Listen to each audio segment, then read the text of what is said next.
मानिसले अलिकता प्रगति गर्यो, उन्नति गर्यो भने खुट्टा तान्ने, कुरा काट्ने सुरु भइसक्छ। यो मानव स्वभाव यस्तो भइसकेको छ।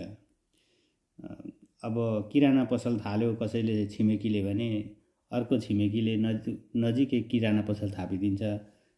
एउटा फेन्सी हार्डवेयर खोल्यो भने नजिकै अर्कोले आएर थापिदिन्छ। प्रतिस्पर्धामा एकदम उत्रिएको पाइन्छ। हाम्रो विशेष गरेर नेपाली समाज त्यस्तो खालको छ। खुल्ला आकाशमा उडेका ती चराहरू कहिले पनि एक अर्कामा ठोकिएको पाइँदैन। उनीहरूको गन्तव्य अलग हुन्छ, उडान अलग हुन्छ, वेग उनीहरूको फरक हुनसक्छ, कहिले पनि ठोकिँदैन। मान्छे भइसकेपछि त्यस्तो हुनुपर्छ।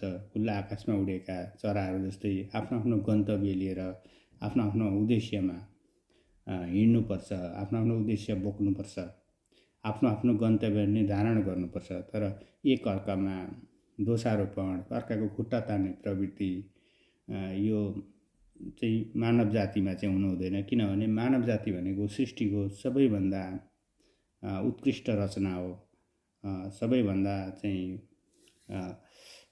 विवेकशील प्राणी हो। त्यसैले यो प्रवृत्ति चाहिँ मानिसमा एकदमै नहुनुपर्ने थियो, तर भइरहेको छ। विशेष गरेर नेपाली समाजलाई मैले इङ्गित गर्न खोजेको हो।